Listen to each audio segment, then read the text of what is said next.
Witness mic test 1 2 2172.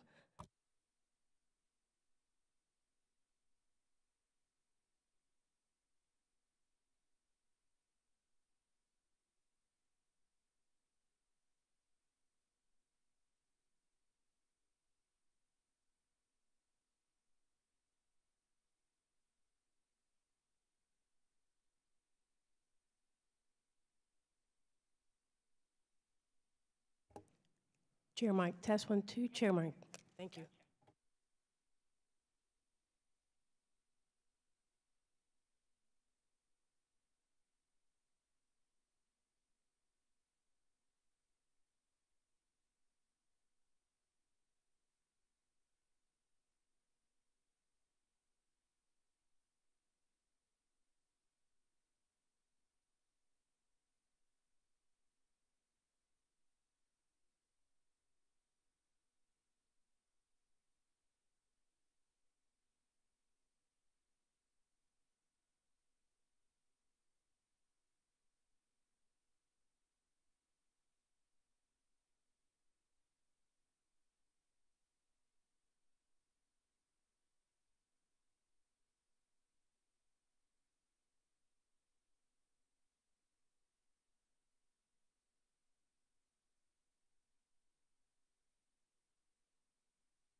The subcommittee will come to order.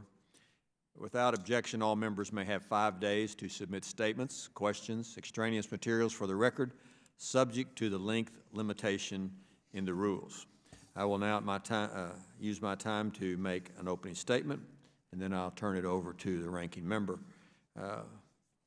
Before I go into the details of this particular hearing, I want to publicly comment on the good work and relationship that the chair has had with the ranking member, Mr. Keating from Massachusetts. We both are former prosecutors, and he brings a good tone to this committee and the full committee as well. And I want to thank him for the easy way it's been for us to work together while I have been chair of this committee. We don't always agree, but we get along quite well. I think our subcommittee especially, and the Foreign Affairs Committee, do an excellent job of bipartisan work. You never hear about it because we're not fussing and fighting and feuding, and so I want to thank him publicly for his role in the last several years on this subcommittee. And I don't know what the future holds, but you may be chair of this committee or another one come January the 2nd. But thank you very much for the bipartisanship and relationship that we both have had together. The threat of terrorism remains a deadly challenge for us and our allies around the globe. In the last 4 years, we have seen the ability of terrorist groups, many of which we had thought were defeated, to evolve and attract thousands and recruit others for their violent cause. ISIS, Al-Qaeda, Iran, and all their affiliates and their proxies are very active and waiting in the shadows for an opportunity to strike again. Although we have made much progress against these terrorists on battlefields of Iraq, Syria, Libya, Afghanistan, the gains are fragile. Last week, a report by the Pentagon warned that ISIS fighters have moved underground and are regrouping. Many of those terrorists that were in the Middle East have been run out of the Middle East and have fled to Africa and are regrouping and causing mischief there. We must not become complacent. We must continue to be vigilant until those that motivate violent extremism are cast into the dustbin of history. I applaud the White House's new national strategy for counterterrorism. The document drastically changed the U.S. government's perspective on the war on terrorism. It correctly frames the battle in terms of an enduring challenge that must be managed to protect the homeland instead of a mission that has a beginning and an end. It clearly recognizes the broad and diverse challenges we face from terrorism, including Iran's growing network of terrorist proxies and the ability of terrorists to exploit cyberspace. The strategy prioritizes countering terrorist use of the Internet for radicalization, recruitment, and fundraising. 3 things that I have long made clear. That is why they use the Internet. Many times they use our own platforms to radicalize, to recruit, and to fundraise. This is a priority I introduced into the State Authorities Bill last Congress, and I'm glad to see the White House is taking this seriously. The strategy also makes it clear that this fight is not America's burden alone. International partners play an important role, and we can empower them by bolstering their capabilities and increasing cooperation. After all, we are all in this together.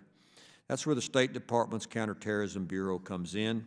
Created in '72 in response to the Munich Olympics attack, the Bureau forges partnerships with foreign governments, multilateral organizations, and NGOs to coordinate and advance U.S. counterterrorism objectives that enhance global security as well as our own.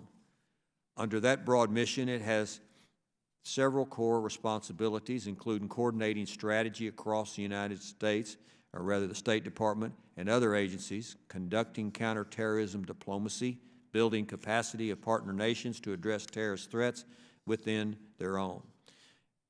Given the enduring threat from terrorism that we and our allies face, it's crucial that the CT Bureau does its job effectively and efficiently. It's our job in Congress to make sure that the American taxpayers are getting their money's worth. When we're talking about millions of dollars going toward programs abroad, the people in my district are right to demand how it contributes to their personal safety and security and the security of our nation.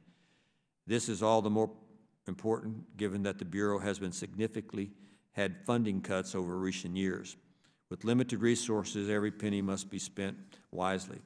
Example, State Department's Inspector General filed a report last year that found much of the anti-terrorism assistance we had been given to Pakistan was not even being used, including dozens of courses not implemented in Pakistan.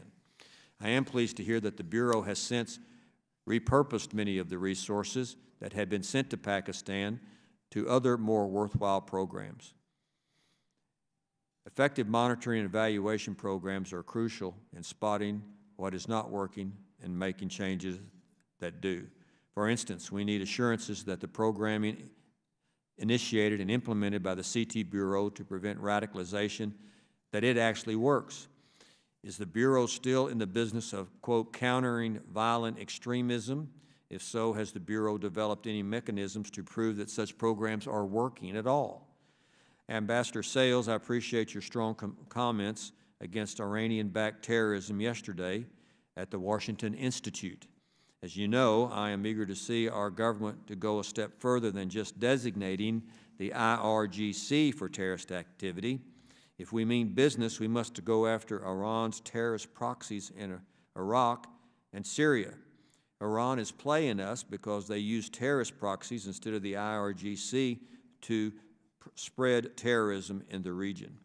I do applaud the Treasury's designation yesterday of 4 Hezbollah-affiliated terrorists in Iraq. Now the State Department must follow suit and finally designate groups like AAH and HHN for what they are. They are foreign terrorist organizations that have blood of Americans on their hands. At the very least, their affiliation with the IRGC should be enough to meet the criteria to designate them. And Ambassador Sales, thank you for your important work and for being here today, and look forward to your testimony.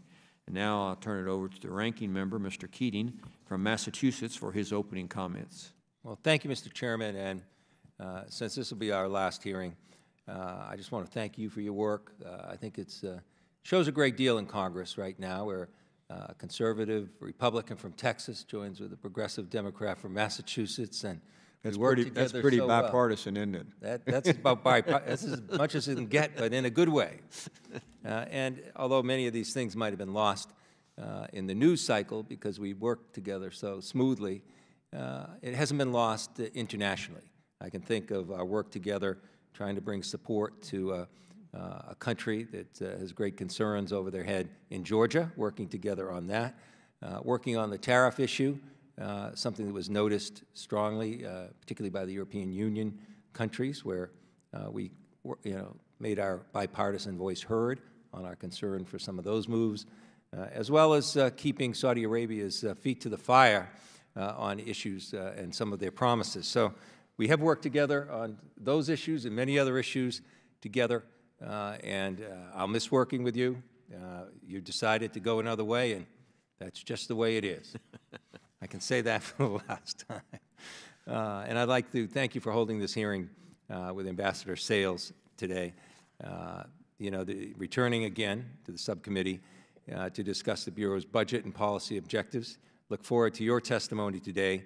And now that you're a full year into your duties in this role, fighting terrorism is also not solely the function of the military.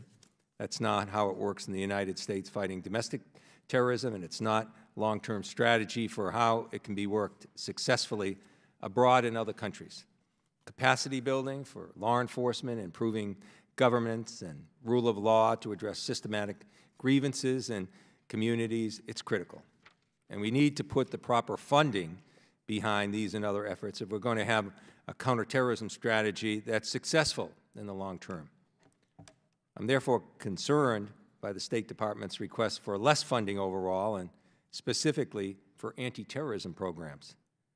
I don't know how we can expect any gains made by our military to last if we don't back up their hard-fought efforts with robust work through our State Department and USAID engagements.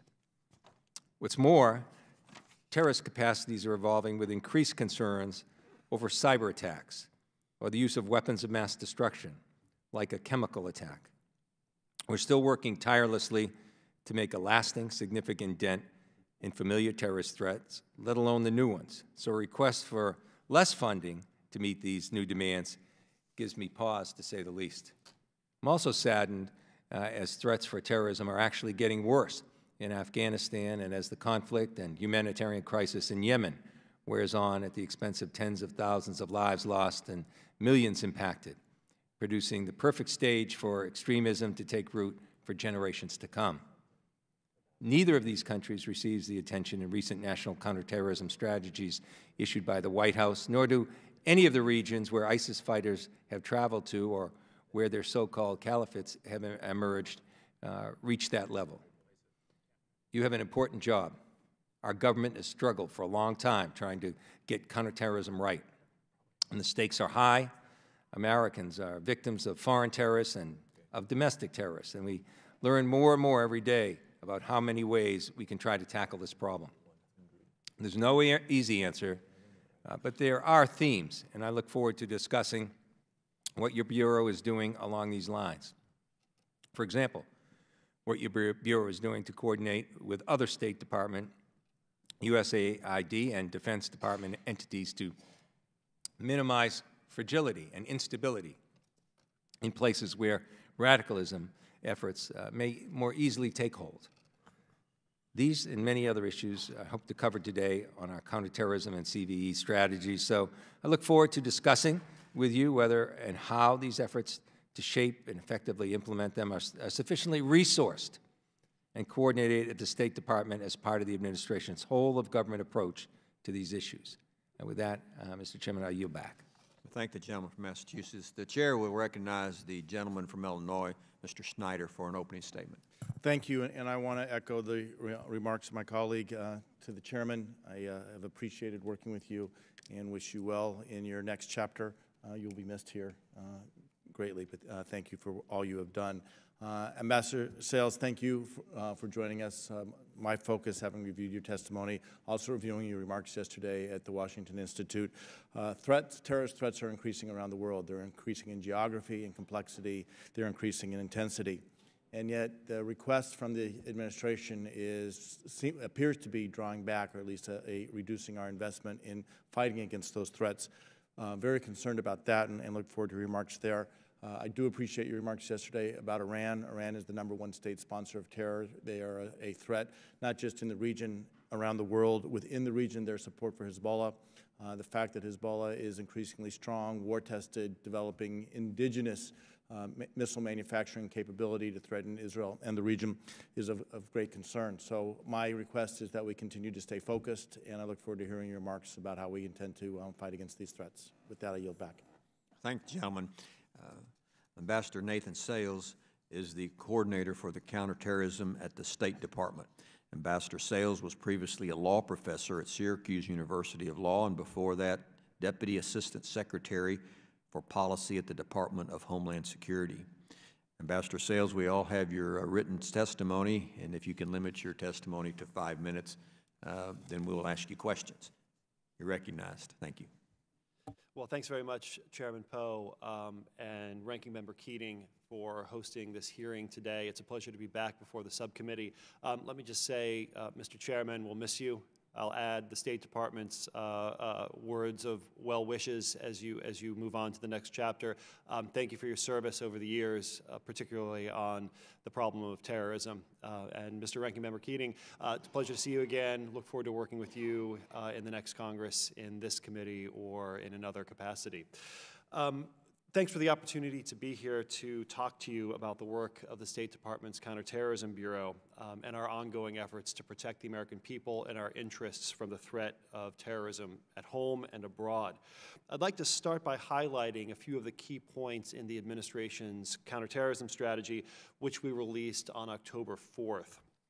This is the fourth strategy that the U.S. government has released since 9/11, and the first one since 2011.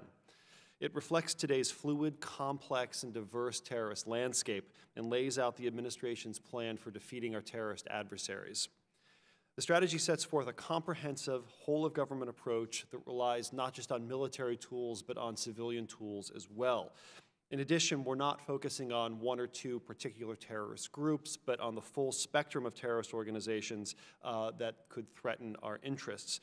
In the same way, we're not focusing on particular geographic regions. Instead, our strategy sets forth foundational principles and priorities that we will pursue globally. The strategy renews our commitment to defeating global terrorist organizations and networks like Al-Qaeda and ISIS. In addition, it's no secret, certainly not to this subcommittee, that Iran remains the world's leading state sponsor of terrorism. Tehran spends nearly $1 billion a year to support its terrorist proxies, $1 billion a year. The regime has a truly global reach, and we must elevate our efforts to counter its destructive influence around the world. Our strategy is an America First strategy, but that does not mean America alone. Quite the contrary, in fact. Terrorism is a global threat, and all nations have a role to play in countering it. Our strategy specifically highlights the need to leverage existing counterterrorism partnerships and develop new ones, and to build our partners' capabilities. Our goal is for our partners to be able to confront the terrorist threats they face independently without needing to routinely turn to the United States for assistance. Let me quickly run through some of our most important efforts. First, countering Iran and its terrorist proxies is a top priority for the Trump administration. We're using all of our tools to counter these deadly threats. We're pressing for greater international action against Hezbollah and delivering this message to our diplomatic partners at high levels. We're also helping our partners develop the capabilities they need to uncover and dismantle Iran's networks. So far this year, the administration has announced over 120 designation actions against Iran-backed entities and individuals under our counterterrorism authorities, 120. Just yesterday, the State Department announced 2 new Iran-related designations. We sanctioned Jawad Nasrallah, a rising Hezbollah figure and the son of Hassan Nasrallah, the group's Secretary General. We also designated the Al-Mujahideen Brigades, a terrorist group that has operated in the Palestinian territories since 2005 and whose members have plotted a number of attacks against Israeli targets. These State Department actions are in addition to the Treasury Department actions that you have already mentioned. Second, the administration is focused on cutting off the flow of money to terrorism. We don't just want to stop the bomber, we want to stop the money man who pays for the bomb. So far this year, my Bureau has announced 50 terrorist designation actions against groups and individuals under our foreign terrorist organization authorities, as well as under Executive Order 13224. We're also building the capacity of our partners to investigate, prosecute, and interdict funding to and facilitators of terrorism. Third, we're working to disrupt terrorist travel. We're leading the charge on greater information sharing and promoting effective screening and watchlisting around the world. These efforts received a powerful boost last December when the UN Security Council adopted Resolution 2396, which includes a number of new tools that will be mandatory for the international community to adopt, including the use of passenger name record data, or PNR. In short, the resolution takes a number of critical counterterrorism measures that the United States pioneered after 9/11 and makes them global standards. Fourth, we're addressing the threats from foreign terrorist fighters and homegrown terrorists. Although foreign terrorist fighters are no longer streaming into the war zone in large numbers, we are focusing on them leaving the war zone, returning to their home countries or third countries. I see that my time has expired. The last thing I will say is that we're focusing on prevention and keeping the next generation of terrorists from emerging in the first place. And this is why our efforts to combat terrorist ideology and to combat recruitment are so critical. Mr. Chairman, Mr. Ranking Member, and all the members of the subcommittee, the terrorist threat is constantly evolving, and it's incumbent upon us as a government and with our allies to adapt along with that threat. My Bureau and I greatly appreciate Congress's efforts and support in this shared endeavor. I look forward to your questions and our conversation. I recognize myself for some questions. Thank you again, Ambassador Sales, for being here. You said the Iranian government spends $1 billion a year on their Iranian proxies. Is that what you said? That's right. And we spend about, what, $230 million a year for your Bureau. Is that right? That was the request for fiscal year 19, sir. How much do we spend? The numbers have fluctuated. In recent years, it's been 222, 235, All right, 400. it's a quarter of what the Iranians spend on causing terror throughout the world, and we're spending a quarter of that trying to go after their proxies through your agency. That's the point I was trying to make. We have no CT bureau in South America, is that correct? Well, my bureau is actively involved with South American partners, sir. What does that mean? It means that we're trying to get the governments of South America to work with us to confront the full range of terrorist threats. So we particularly want them to Hezbollah. do it. We're trying to get them to do We're it. trying to get them to do it. Okay. Yeah. But we're not actively involved. We're working through other countries, like maybe Colombia. Well, Congressman, we are actively involved, but our goal is to enable South American partners to do it themselves rather than turn to us for constant help. I understand. How many proxies do the Iranians have working? Dozens. Hezbollah is the best known. You know, I'm not looking for a number. I know Hezbollah is the bad guy in the neighborhood, but how many proxies do they have throughout the world? Do they have a number?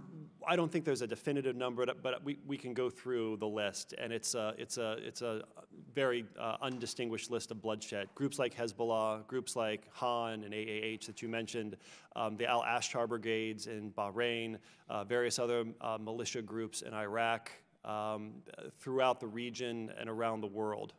They are not shy about using proxies to commit terrorism around the world. So rather than use the IRGC, which is a terrorist group, they just use another proxy, and that way they can deny culpability because this proxy is doing their bidding.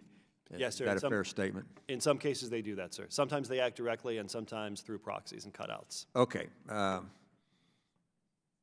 Why hasn't the State Department, why hasn't the government, our government, designated AAH and HHN as terrorist proxies of Iran? Well, sir, we're certainly concerned about the violent activities that those groups are carrying out. As you well know, Iranian-backed militias in Iraq, speaking generally now, have launched rockets at our embassy in Baghdad, launched rockets at our consulate in Basra, and the threat environment has gotten to the point where we judged it necessary to suspend operations at Basra consulate. Specifically, Ambassador, why haven't we designated those two Iranian proxies as terrorist groups? Well, sir, I don't have anything to announce for you today, but I can assure you that we're looking at the full range of terrorist proxies backed by Iran and the way to take appropriate action against them. It seems to me that the embassy in Baghdad is pushing against designating these two organizations as terrorist proxies. This summer, we had part of this staff go to Baghdad and ask that they support designating these two groups as terrorist organizations, and they got pushback from the State Department, said that that's not going to happen, and then shortly thereafter, the 4 rockets came into Baghdad from AAH. I'm asking you to speculate here, but do you know why the State Department in Baghdad is obstinate about naming these two proxies, who now have 15 seats in the Iraqi government, as terrorist groups? Well, Mr. Chairman, I'm reluctant to put words in the mouth of my colleagues in Baghdad, but I think that the rocket attacks in Baghdad and the rocket attacks in Basra in recent weeks and months have had a clarifying effect on our awareness of the threat that Iran poses to the region and to our forces. It seems to me that we're fighting an uphill battle when we have 15 members of these proxy groups in the government of Iraq, and we're not calling them out for being terrorists with American blood on their hands. So I would just hope that we would, our government, the United States government, would designate these two organizations as terrorist groups, proxies of Iran. And I agree with what you said about Iran. They're everywhere. They're all over the world, and they're causing terror. And they have shifted, as the ranking member has said, they have shifted their focus from maybe the Middle East and Syria to Africa. About 9/11, pre-9/11, there were apparently about 100 al-Qaeda members in Africa, and now there are about 10,000 affiliates and al-Qaeda members in Africa.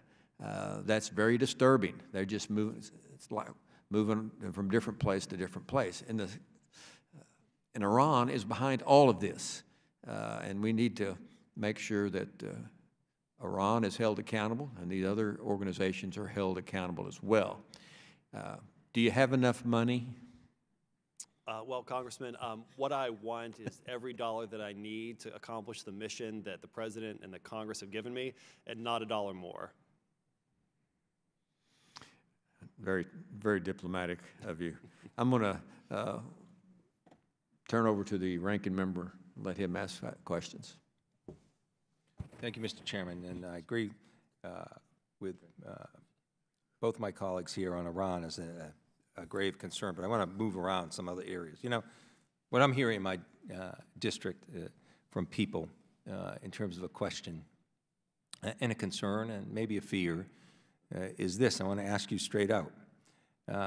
Is there any reliable evidence that individuals traveling in the caravan from Central America up are known or suspected terrorists?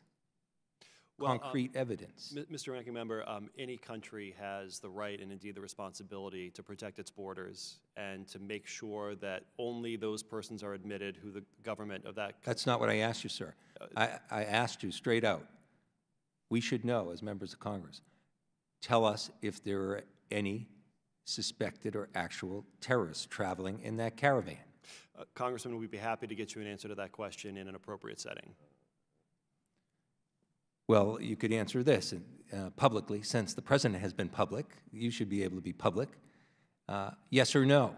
We don't have to know the details. He's causing fear in the American public, I can tell you, even in my district, about this. Now, a yes or a no is not classified because he's said so. So I want to know, in your position, what you say, yes or no. You can give us in classified additional specific information, should there be any, but yes or no. Senator, I'd be happy to answer that question as well in a classified setting. Well, I'm not happy with that answer since the Commander-in-Chief seems comfortable telling the American public that, and you don't. Can't force you to do it, but I think that's why you're here, and that's why we're here as members of Congress as well. Let me shift gears then, disappointingly. I want to know what activity you have on the counterterrorism front and efforts in Afghanistan and Yemen, as I mentioned, and also include on that, directly or indirectly, through arms sales or other means, how Russia could be involved in this, and what evidence you have in that respect. Let me start with Afghanistan, sir. So in Afghanistan, my bureau, along with others at the State Department, is funding a $54 million program to boost the capability of Afghan forces to defend urban areas. In recent months, we've seen the Taliban and the Haqqani network mount an aggressive series of attacks in urban areas, particularly in Kabul. So what we've been doing is providing training and resources and equipment to local officials to help them interdict operatives before they come into protected areas, to respond to crises in the heat of the moment, to do effective screening of potential threats, and to respond after a terrorist incident takes place. In Yemen, Al-Qaeda in the Arabian Peninsula has long been one of Al-Qaeda's most deadly affiliates, with a global reach and with global ambitions. Of course, you'll recall the printer cartridge plot from several years ago that was run out of Yemen. We continue to be actively engaged using whole-of-government approaches, not just kinetic, but also non-kinetic civilian sector tools as well. In Yemen, we're doing things like boosting border security capabilities so that we can control movements of potential terrorists across borders, law enforcement and investigative capability, crisis response capability, and so on. You didn't answer my question about Russia. Oh yes, what was the question about Russia? Russia's involvement directly or indirectly through arms sales or other activities on terrorist activity in Afghanistan, for instance? Or In Afghanistan. regions, or I mentioned, yes. Yeah, in Afghanistan and Yemen, yes. Russia obviously has had a long historical interest in Afghanistan, not all of that interest benign. I think the best way to answer that question would be, and this may not be a pleasing answer to you either, but I'd be happy to answer in more detail in a classified setting. All right, thank you for that. Now, in terms of your activity, how are you progressing with online activities, online terrorist activities? Yeah, well, ISIS and its use of social media really has been a game changer in terms of their ability to inspire attacks remotely, as well as to recruit and radicalize people to come to the war zone. So what we need is for social media companies to do the responsible thing and take down radicalizing and extremist content that violates U.S. law or that violates the terms of service that they offer to their users. We've seen some decent results, but I think there's still more work to be done. Last year, a group of Silicon Valley companies formed a new organization, GIFCT, the Global Internet Forum to Counterterrorism. The basic idea is for incumbent and prosperous companies to provide best practices to new entrants who may not have the resources, who may not have the expertise, and help them spot content and take it down in a responsible way. Okay, just I'm a little over, but I'd like just to get back to the budget issue as well. You know, the chairman has mentioned the disproportionate nature with what Iran is spending and what we're spending, and we've just touched it's just some of the many areas around the globe where there's concerns on the part of our country. How do you make that make any kind of sense to a budget cut in this important area? I mean, why is the budget being cut in an area where two things, where the dangers are great and where our actions, particularly in stateside, could save us money in the long run and save lives? Well, Congressman, I think I'd offer two answers to that question. First of all, taking the historical view, our fiscal year 19 budget request is broadly in alignment with historical appropriations levels. Looking at my chart here, in 2013, we were appropriated $251 million. In 2014, it was $222. In 2015, it was $235. We saw a spike in 16 and 17 as we saw one-time, or rather two-time appropriations. The 237 number that we've requested for fiscal year 19 thus represents a return to the pre-2016 norm.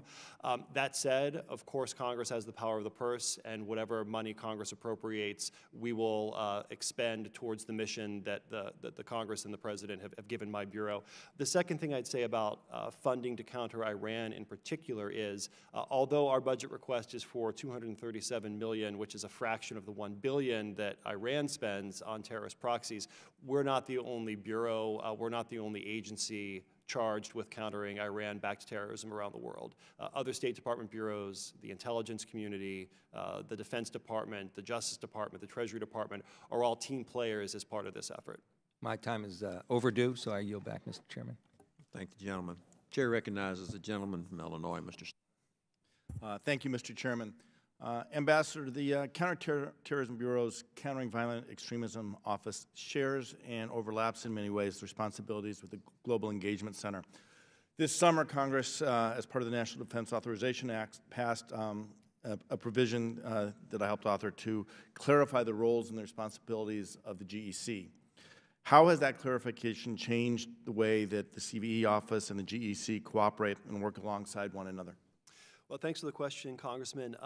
My Bureau's involvement in CVE issues, we're one cook in the kitchen with several other Michelin-starred chefs. So it's important for us to all coordinate together and for each player to bring to bear their unique comparative advantage. Like, what do we bring to this conversation that is special to us? And I think the value add that my Bureau brings to this effort is a focus on a couple of different priority areas. First of all, countering ideology. Our terrorist adversaries have a particular worldview that is informed by various philosophical, religious, economic circumstances.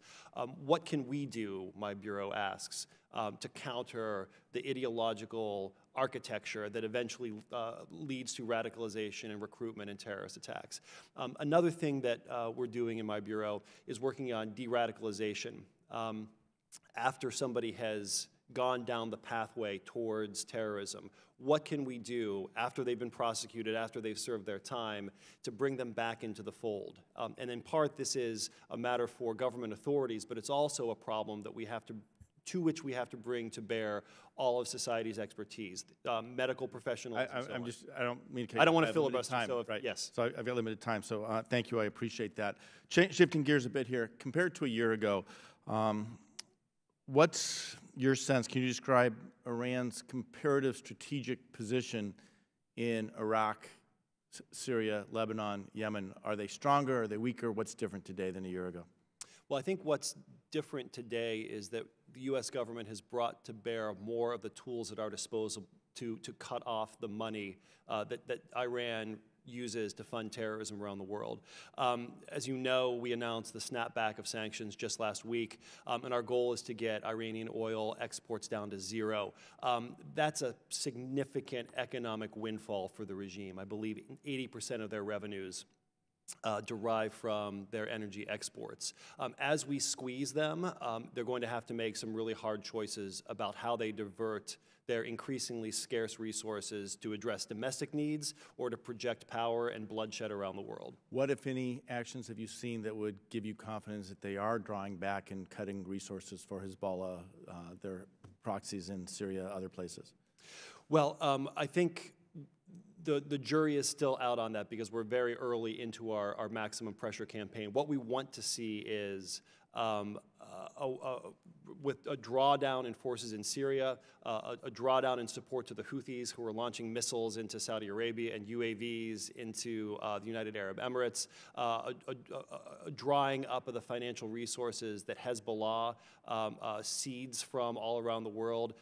There's a robust fundraising network for them in South America, in Africa, and around the world. So we're attacking all of those different nodes of the Iran threat network to dry up the resources. But the snapback of sanctions last week was long anticipated. Have you seen actions within Iran signaling to their proxies they're going to have to make do with less, or has there been a continued investment in those organizations like Hezbollah to continue their nefarious activities? Well, what we've seen publicly is a rush for the exits in the private sector. Businesses... That's not what I'm asking. I'm asking, has the leadership in Iran done anything that would indicate that they're going to cut their investment in these activities? The $1 billion you talked about, is there anything that's signaling that they're going to reduce that $1 billion, or is it still going to be running at the current rate? What I can tell you in an open and unclassified setting is that we are seeing businesses respond to the pressure that we are bringing to bear. Companies are being forced to choose, do I want to do business in the United States or in Tehran? And they're voting with their feet. Right, and I see that. Last question, this is more general. Across the globe, looking forward, do you see the terrorist threats we face as a nation that challenge our allies around the globe increasing or decreasing in the years to come? I think they are decreasing in certain respects and changing in other respects. The decrease, let's use ISIS as an example. We've liberated virtually all the territory they once held in their false caliphate of Syria and Iraq. And let me just say that at least 50% of those territorial gains have come since January of 2017. We're in better shape on the battlefield. Where we still have work to do is with ISIS-inspired attacks around the world, people who've never traveled to the battlefield, but who have been radicalized by videos they saw on the internet. All it takes is a rental truck, and they can commit a terrorist act. And to that point, ISIS has lost its territory. It hasn't lost its intent. And without territory, there's things it cannot do. But with the internet, with other resources, they're able to reach and threaten not just America and Americans around the world, but our allies. Should we be reducing our investment to counter them, or is this something we need to be looking towards increasing our investment, looking for leverage with allies and making sure that we bring to bear, as you've said, the full government, all-of-government approach to address the threat, not just of ISIS, but of a number of these groups that seem to be growing in their ability to wreak havoc around the world?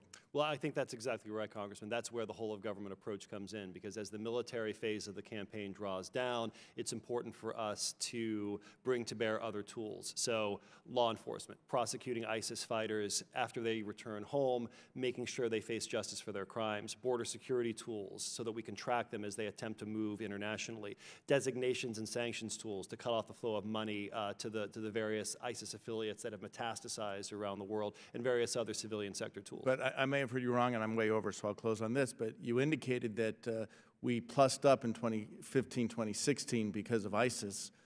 Now we're going back down to levels of spending pre-ISIS, and it seems to me that we may be counting our chickens a little bit too early. We need to be thinking of different ways to counter this threat, but not resting on our heels and going back to the way things were, but looking forward to where we need to be in the future. Well, the only thing, Congressman, if I may, before we leave this topic, the only other thing I would add to that conversation is if I felt like I didn't have the resources to do my job properly, I would tell my boss, I would tell Congress.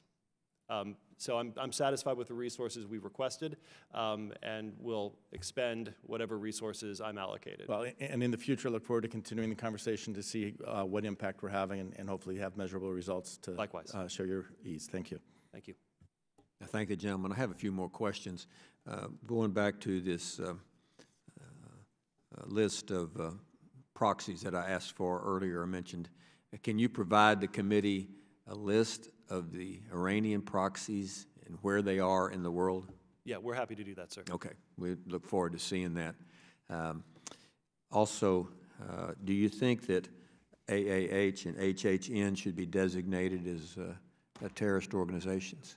Well, Congressman, I'm reluctant to speak publicly about a Excuse matter me for interrupting, but I'm going to pull a Keating on you. Can you answer yes or no whether you think they should be listed or not? I can't answer that, sir. But let me respectfully explain why I can't answer that question. I'm not in a position to comment on internal executive branch deliberations that may or may not be taking place. If there is an announcement, we will make it in due course. If there's not an announcement, we would do that in due course as well. Well, I think they should be listed. I think we're having some problems with our representation of the U.S. in Baghdad, though, and how they cozy up to Iranian proxies. I'm very concerned about Iran influence in Iraq and trying to control the Iraqi government. I think that's what they're trying to do, and part of the way they're doing it is with Iranian proxies that are in Iraq. Like I said, they've already got 15 members of their parliament holding office, and we need to push back on their influence in Iraq. Afghanistan, we've been in Afghanistan a long time. How long are we going to stay in Afghanistan? As long as conditions warrant. Indefinitely might be a fair answer. Would you say that? Well, my understanding of the President's South Asia strategy is that our policy for Afghanistan is one that is conditions-based. We're not going to set an arbitrary deadline because that will just cause the terrorists to wait us out. Rather, we want a conditions-based approach under which the Afghan government participates in a negotiated settlement with the Taliban, with other interested parties in the region to ensure that we have a strong unity government that can deny safe haven. From a counterterrorism standpoint, that's really a critical piece of the conversation. We cannot afford to go back to a pre-2001 environment in Afghanistan or elsewhere where terrorists enjoy safe haven. Because when terrorists enjoy safe haven, they project power outward and attack us and our friends. I'm not asking you to give us a definite date. I'm not even saying that. But on the horizon, it looks like to me, as General Miller indicated to the Senate in June, that we're going to be there for a long time in Afghanistan because of the situation with the terrorists that are in that country. And Afghanistan has got to work their problems out. Are terrorists still coming from Pakistan into Afghanistan? Well, Pakistan certainly needs to do more to... Are they still coming from Pakistan into Afghanistan, terrorists? We are very concerned about support for terrorism in any region of the world. And I can tell you, we have communicated to the Pakistani government at the highest levels that we expect them to do more, just like we expected them to act with us after 9/11. And Pakistan has in the past been a very effective counterpart in taking the fight to al-Qaeda. We need them to do the same thing with respect to the Haqqanis, Lashkar-e-Taiba, and the other terrorist groups that are active in the region. Well, I think they're not doing their job to fight terrorism because the terrorists come in from Pakistan into Afghanistan, do their mischief, and run back across the border. I think they've been doing that for years. And they take our money, millions of dollars we give Pakistan every year. It befuddles me why we do that when they don't, when they allow a safe haven for terrorists in their own country that invade another country, namely Afghanistan. I will yield to the gentleman from Massachusetts for further questioning. Okay. Thank you. Thank you, Mr. Chairman. I share those concerns as well. And try this again, and just to not put you in a spot where it's classified. Now, getting back to the caravan and the President's comments. He said, in terms of the terrorists, there could very well be, it's a quote unquote, among the group. And he said, I think there's a very good chance you have people in there. Now, given what you know, if there are no people in there that you have evidence of, then how could it be classified? So let me just ask you the question. Will you say, no, there are no people in there? I'm not trying to be coy, Congressman, but let me tell you, I used to be a law professor, and one of the subjects I taught was the Espionage Act. And I know very well the criminal penalties associated with public release, unauthorized public release of any classified information. So I'm going to have to defer that question, but I would be happy. I want to be responsive to your question. I want to get you the information you're asking for. I just want to do it in the right setting. Good. Well, I welcome that information, and I hope there is information, because I don't want to waste the committee's time or my time to find out there's no information there or there's nothing that can be done. So I just want to make sure that that's the case. Sorry. Okay, I think that's it for my time, Mr. Chair, and I appreciate this, and I'll look forward to that, what I assume will be information. Thank you. Yield back. Well, I want to ask another question. Thank you. Go ahead. Might as well. Huh? Are there Iranian proxies working with the Iraqi police? With the Iraqi who? The Iraqi police. Oh, police. With the Iraqi police. The Iraqi police, the Iranian proxies, are they working to, some of them have infiltrated the Iraqi police. I'd be happy to discuss that in a closed session. In closed session. Yeah. We're going to have a long closed session. Yeah. We will take you up on that. You know where to find me, Congressman. Always happy to appear before the subcommittee. Well, we appreciate that, and we look forward to talking to you again in a classified setting. But last thing, I do want to reiterate, we'd like the list of those Iranian proxies and where they are. I will echo what the ranking member said about the money. The Iranians are spending at least $1 billion on causing terror in the world. I think they're spending more than that, but they admit to $1 billion. And we're spending a quarter of that trying to fight their actions. And I think we're in for a long duration of Iranian terrorist activities throughout the world. After all, they are the #1 state sponsor of terror in the world. Did you want to say something else? Of course. Mr. Chairman, one more question. Thank you, Ambassador.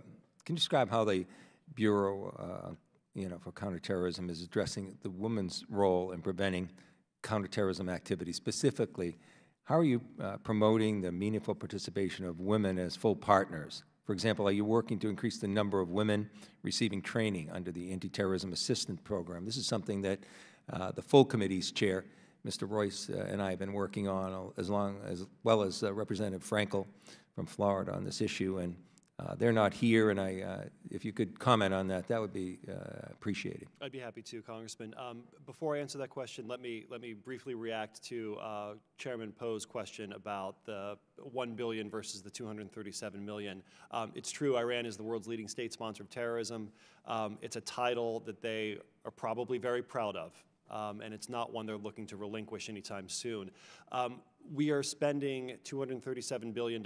We've requested $237 million for the CT Bureau, but the entirety of the U.S. government's efforts to counter Iran-backed terrorism is much more extensive than just the $237 million we've requested from my bureau. So I would like to contextualize our request in the context of the broader USG effort against Iran-backed terrorism. As for the question of women, this is a very important issue, Congressman, and I'm grateful to you and your colleagues for raising it. It's one we need to focus on very carefully.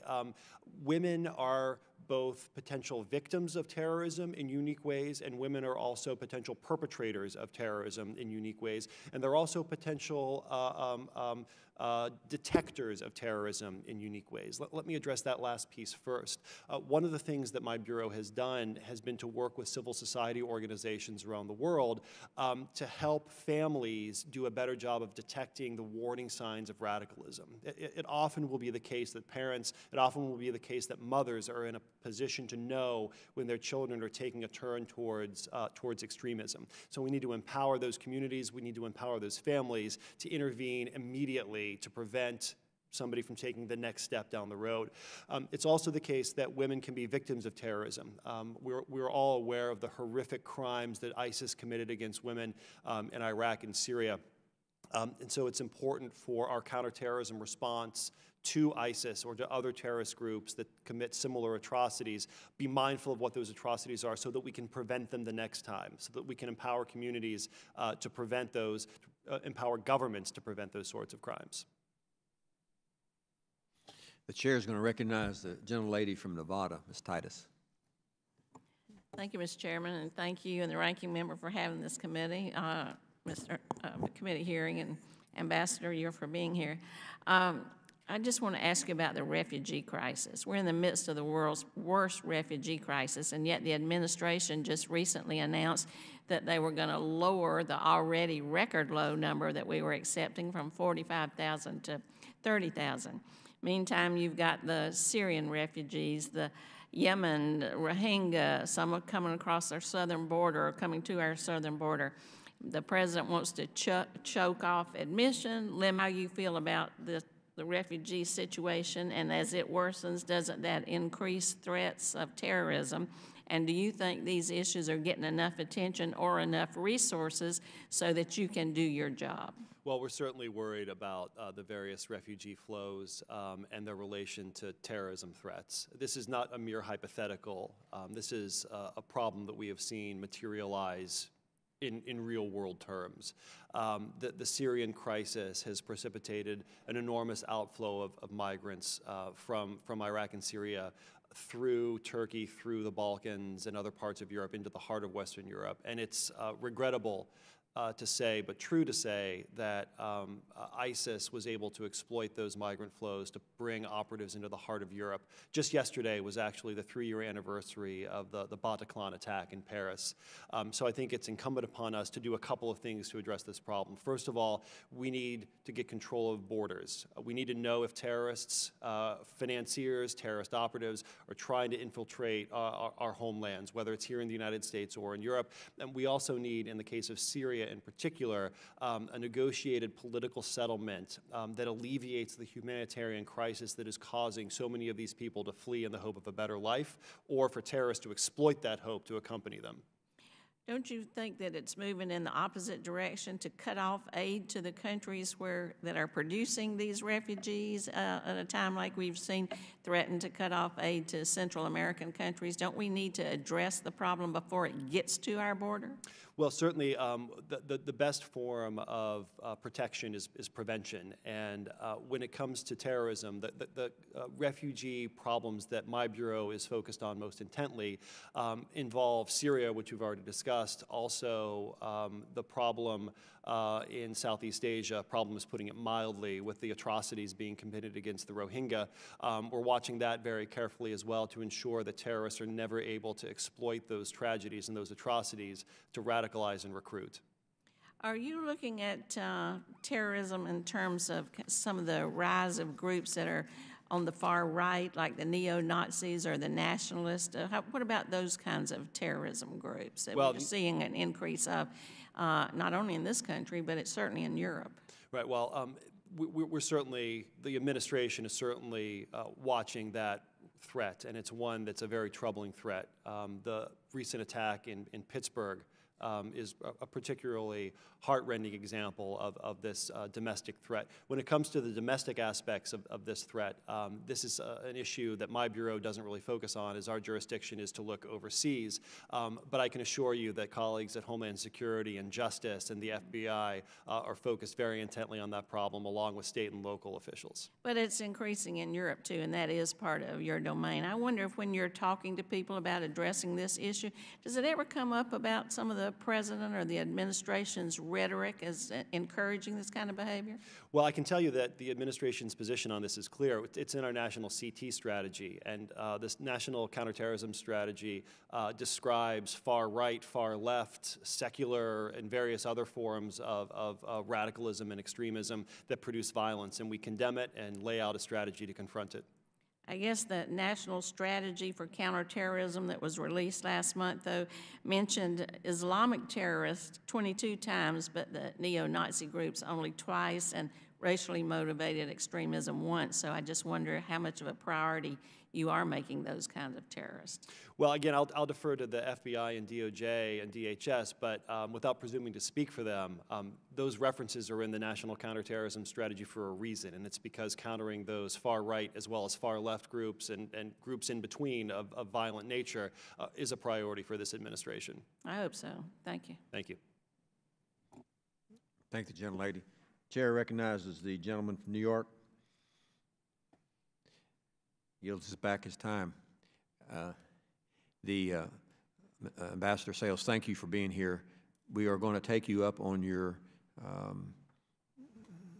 willingness to talk to us in a classified setting, and just so it's clear, the three issues that we want to talk about are terrorists, if any, in the caravan that is moving toward the United States. We want to talk about that. And we want to talk about the extent of the Russian involvement in Yemen and also in Afghanistan. And we want to talk about the third issue is the Iranian proxies that are in the Iraqi police forces. Those are the three issues we, as soon as we can, do this. Great. We'll be ready, sir. Appreciate it, Ambassador Sales. Thank all the members for being here today. And this subcommittee is adjourned. No one's looking at Iraq right now.